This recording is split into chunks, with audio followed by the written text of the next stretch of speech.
When this girl found out the reason why there was a video of hers online, things in her life changed.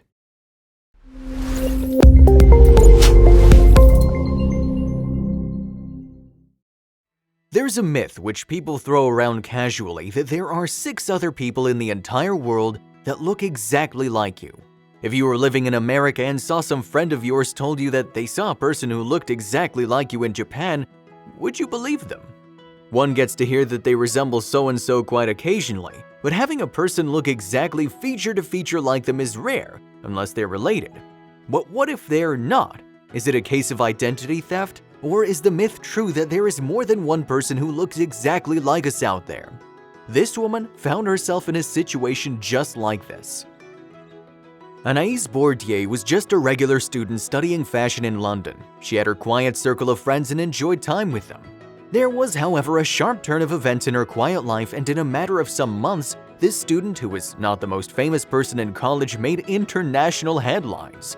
Obviously, being a student and being brought up in the age of the internet meant that Anaïs was connected to people via social media. But it was only because of the internet that her life changed forever.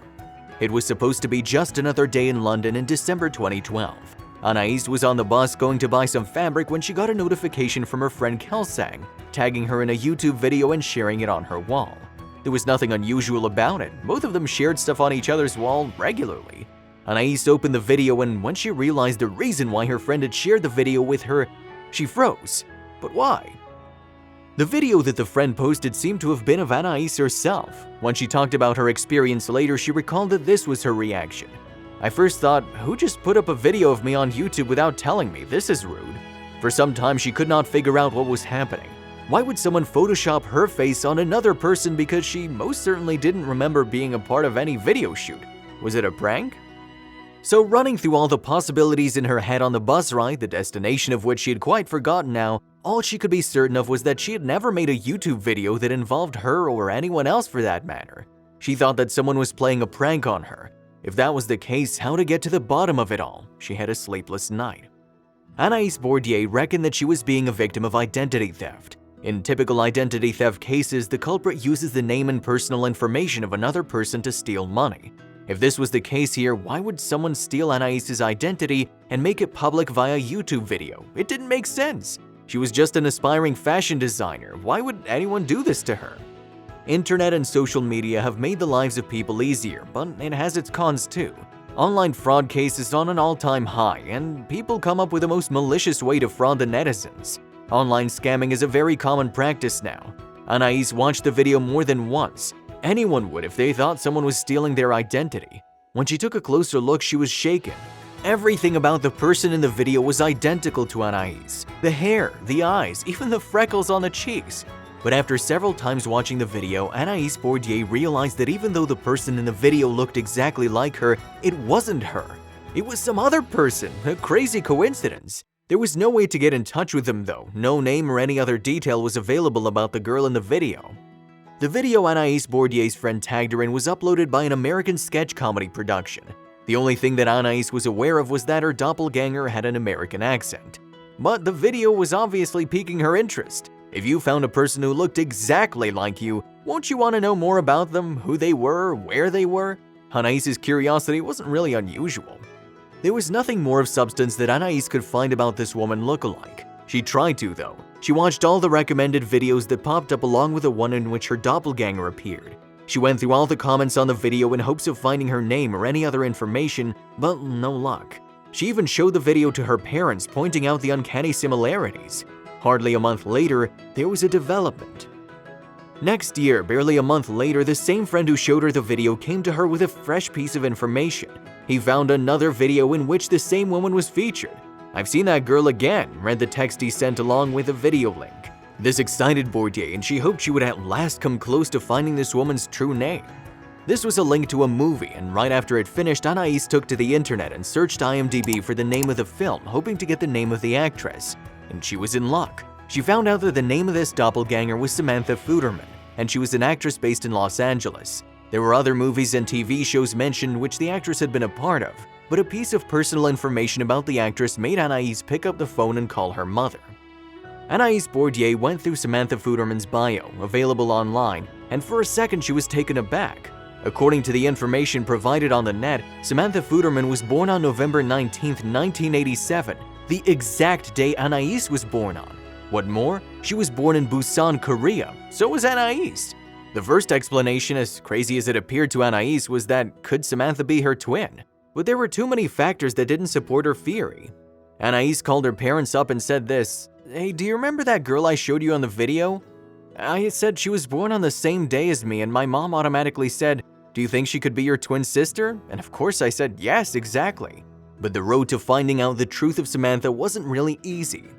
The parents Anaïs called to talk about Samantha were not her birth parents. Anaïs Bourdier had been adopted when she was just an infant and brought up in Paris and Brussels by loving parents.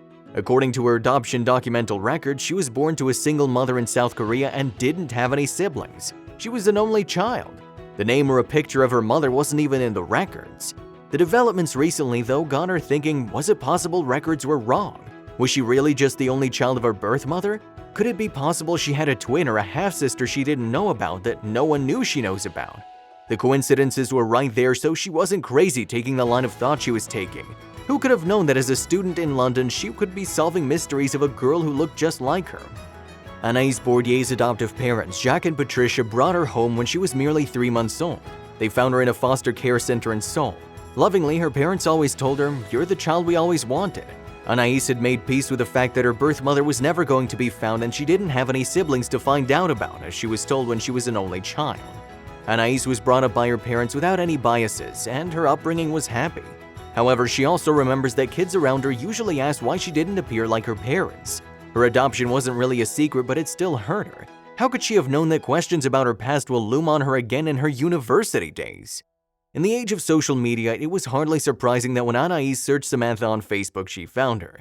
So close to some sort of discovery and closure now, Anaïs took a lot of time to calm her nerves and compose a message to Samantha that didn't make Anaïs look like a creep. Afraid that Samantha might not believe her, she also requested the actress to take a look at Anaïs's profile and check out her pictures to know she was telling the truth. This is what part of Anaïs's message read.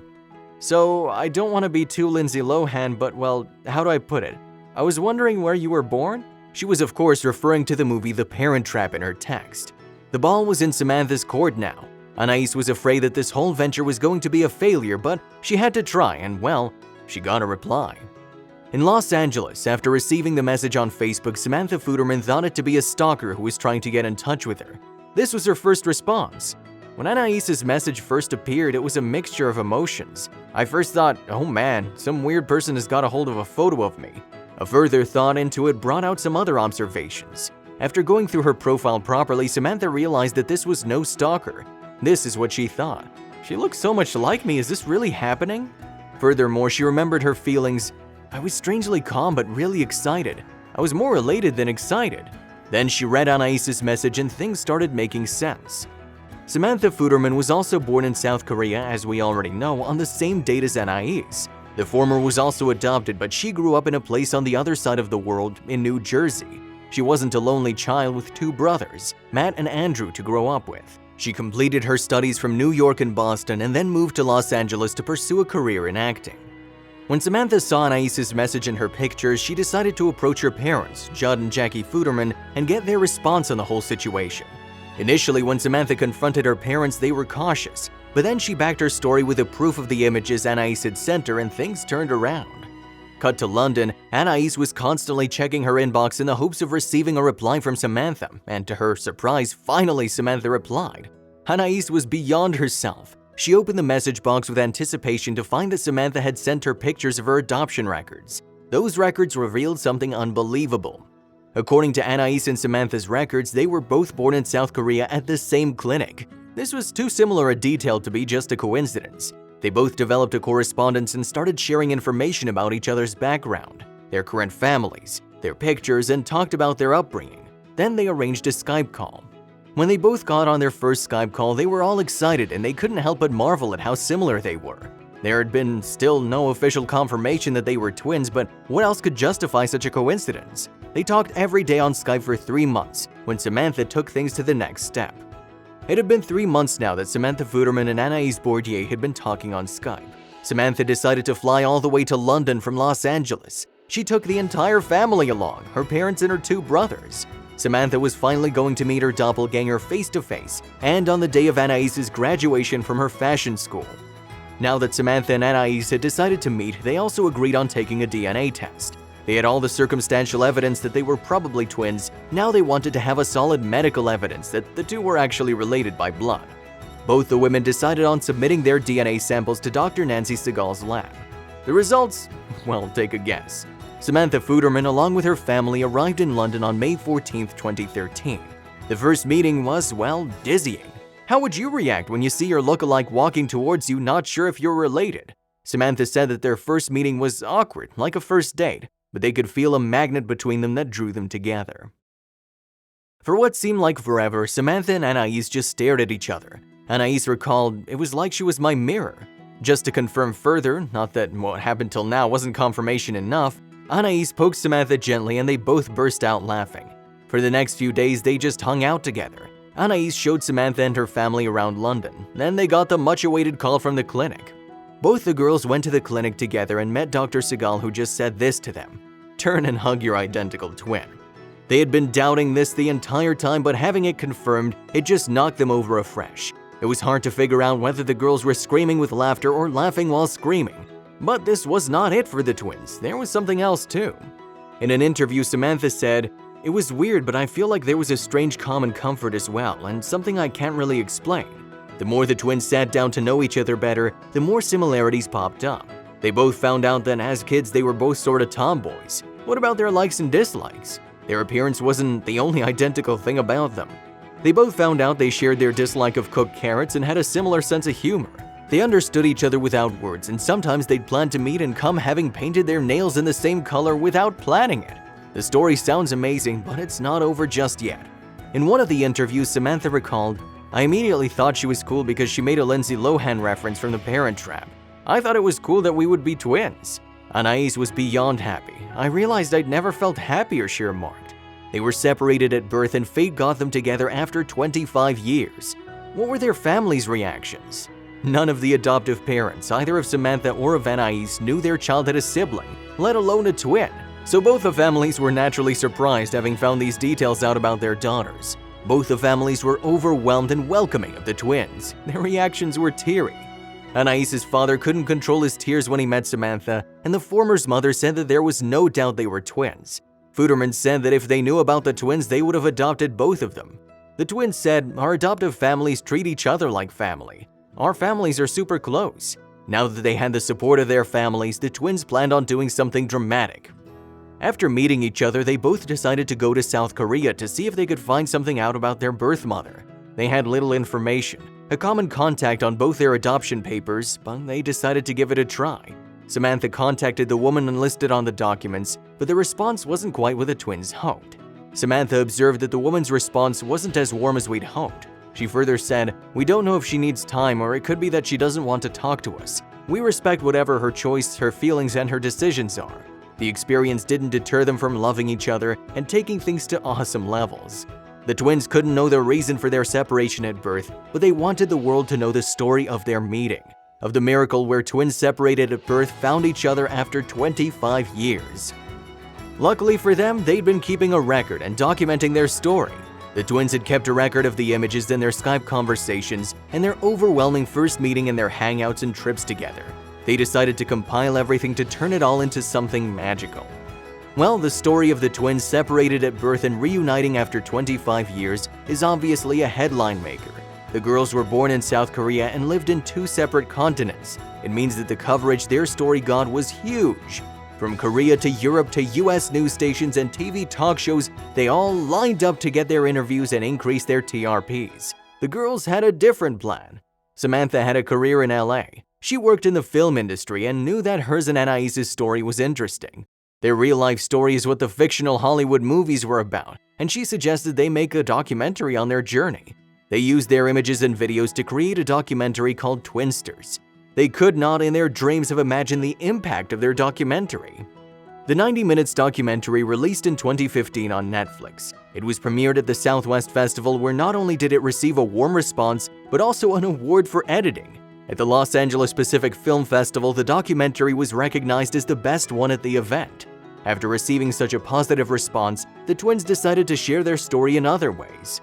Now that they had a documentary, they decided to record their experiences on paper, and both wrote a book titled Separated at Birth, a true story of twin sisters reunited. Their growing fame soon got Will Ferrell's attention. How did it happen? Twinsters had become such a hit that ABC production house bought the rights to the comedy series named Funny or Die that Will Ferrell, Adam McKay, and their team had based on the documentary. Though the sisters were psyched about all the attention, fame was not the first thing on their mind or their final destination. All the twins wanted to do was create more awareness for families and adoptees. Samantha co-founded an adoption advocacy group for the same purpose. She said, "It feels good to know we're working for a greater purpose." Currently, Anais is a handbag designer in Paris and Samantha's going strong in LA. Their different career paths keep them separate, but they stay in touch every day. Distance hasn't weakened their bond or their excitement of having each other. "We're not worried about being separated again. We know we'll never let it happen," they said. Good things are waiting to happen to you. They're just taking their time. Just like these twins found each other against all odds, you might find something that you didn't even know existed.